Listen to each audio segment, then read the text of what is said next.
السلام عليكم ورحمة الله وبركاته. معكم مدرس دكتور جليل عبد جليل، مدرس مادة شورت ستوري القصة القصيرة، المرحلة الثانية كلية الإمام كاظم أقسام الديوانية. هذه المحاضرة هي القراءة الأولى الجزء الأول من قصة The Doll's House by Catherine Mansfield. The Doll's House. When dear Miss Hay went back to London after staying with Burnells, she sent the children a doll's house. It was so big that the carter, a person who transports a load and pad, carried it into the courtyard, an unroofed area of the house. Okay, the words in green are the translation of the important words like courtyard, carter, or whatever it is. Important any new words for the students to learn. Okay. And there is it stayed on the wooden boxes. No harm could come to it. It was summer, and perhaps the smell of paint would have gone away by the time it had to be taken in. For really, the smell of paint coming from the doll's house, sweet of old Miss Hay, of course, most sweet and generous. But the smell of paint was quite enough to make anyone seriously ill, in Aunt Brill's opinion. There stood the doll's house, a dark oily green with some parts of bright yellow. Its two solid, firm and stable shape, little chimneys, canals to vent out smoke, fixed attached to the roof, were painted red and white, and the door was yellow varnish, shiny. Four windows, real windows, were divided into different parts by borderline of green. There was a small entrance to painted yellow, but perfect little house. Who could possibly mind object the smell? It was part of the joy, part of newness. Open it quickly, someone. The hook holder at the side was stuck, jammed, fast. Pat prized it to draw out by force, open with his knife, and the whole house front moved back, and there you could see at one and at the same moment the sitting room and the dining room, eating room, the kitchen and two bedrooms. That is the way for a house to open. Why don't all houses open like that? How much more exciting than looking through half open door into a poor little hall with a hat stand.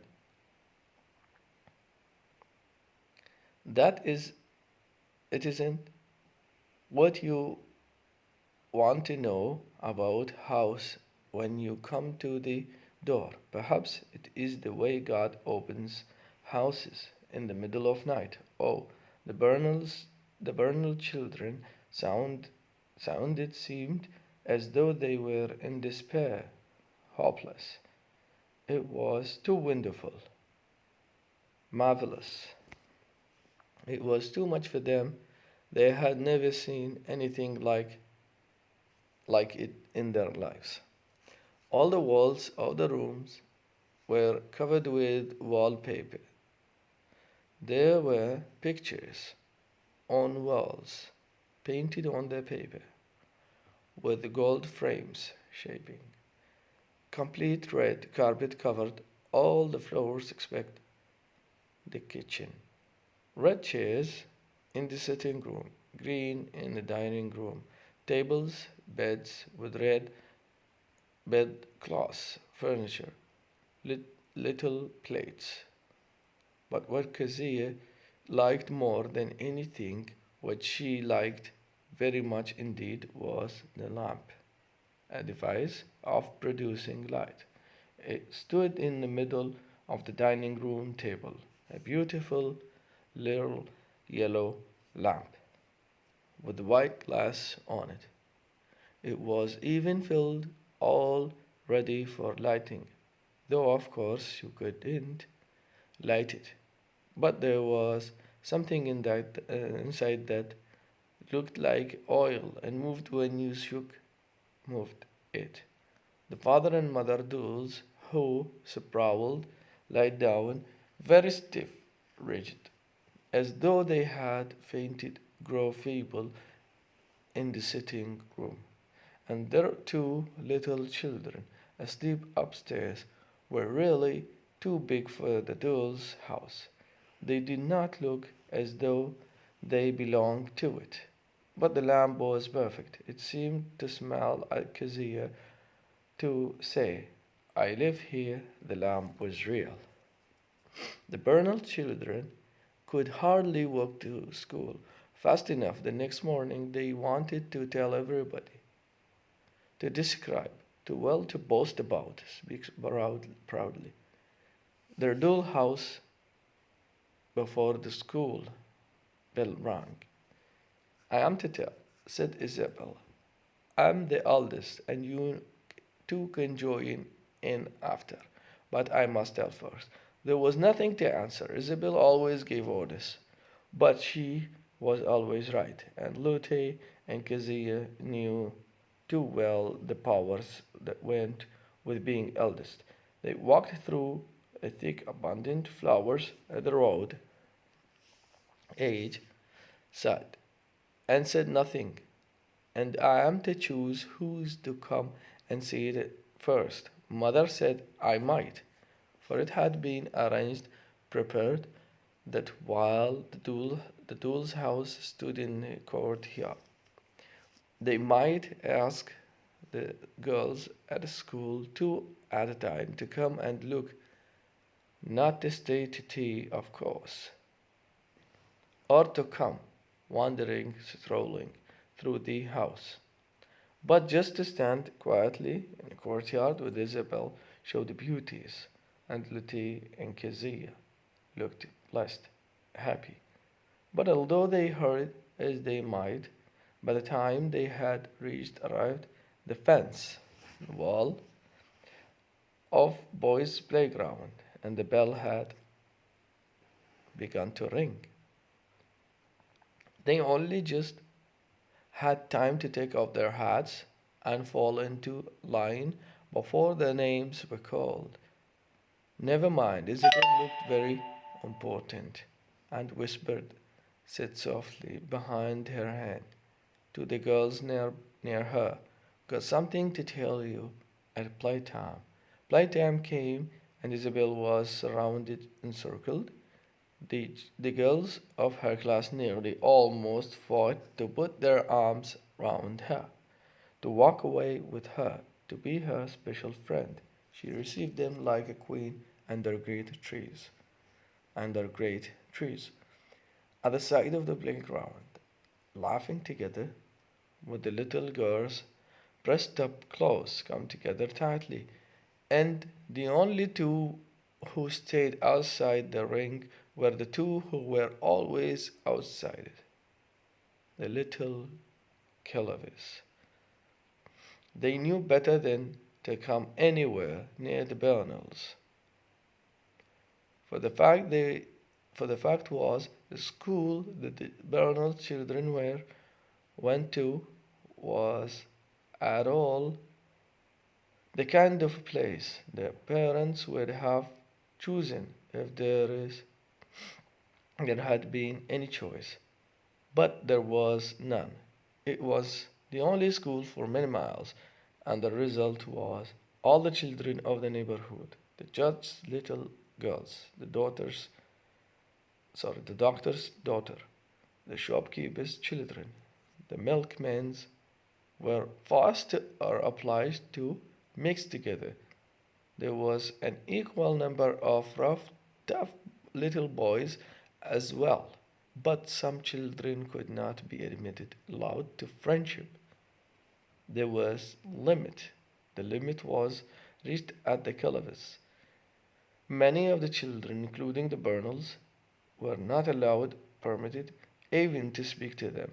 They walked past near the Calavis with their heads in the air, and as they laid society in all matters of behavior, the Calavis were avoided, shunned by everybody.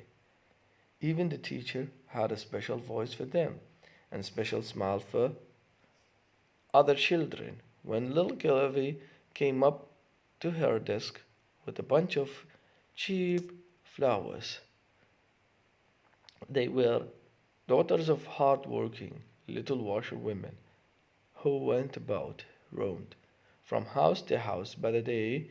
This was awful enough, but there where was Miss Gillivy?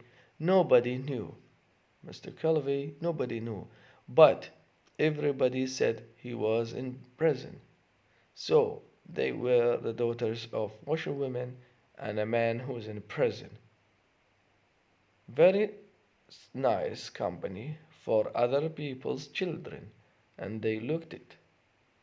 Why Miss Gillivy made their clothes so frightful, scary, was hard to understand. The truth was they were dressed up in bits, given to her by the people for whom she worked. Lil, for example, who was a fat, plain child, came to school in a dress made from a green tablecloth of the Bernals, with parts of it made from the Logan's curtains, pieces of cloth that covers the windows. Her hat resting on like top of her high forehead was a grown-up woman's hat, once a property of Miss Lucky, the postmistress, a woman who was in charge of post office. It was turned up at the back. How foolish she looked. It was impossible not to laugh, and her little sister Else wore a long white dress, rather like a nice dress, and a pair of little boy's shoes. But whatever else were put on, she would have looked strange. She was a very small child, with a short cut hair and big salmon firm eyes. A little white owl. Nobody had ever seen her smile. She barely ever spoke. She went through lives, lives, holding on with the help of, to Lil, with a piece of Lil's dress in her hand. Where Lil went, Else followed. In the playground, on the road going to and from school, there was Lil, marching, walking in front, and Else holding on behind. Only when she wanted anything or when she was breathless. Else gave little pull, a drag, a twitch, a snatch, and Lil stopped and turned around. The Killaways were failed to understand each other. Now they waited at the edge. You could not stop them listening. When the little girls turned round and laughed at them, Lil as usual gave a foolish smile, but Else only looked, and Isabel's voice is so proud, went on telling about the doll's house. The carpet caused a great excitement, but so did the beds with real bed cloths. Okay, we will stop here and we'll finish the next part of this story, hoping to close up with the mere reading of it. Thank you very much.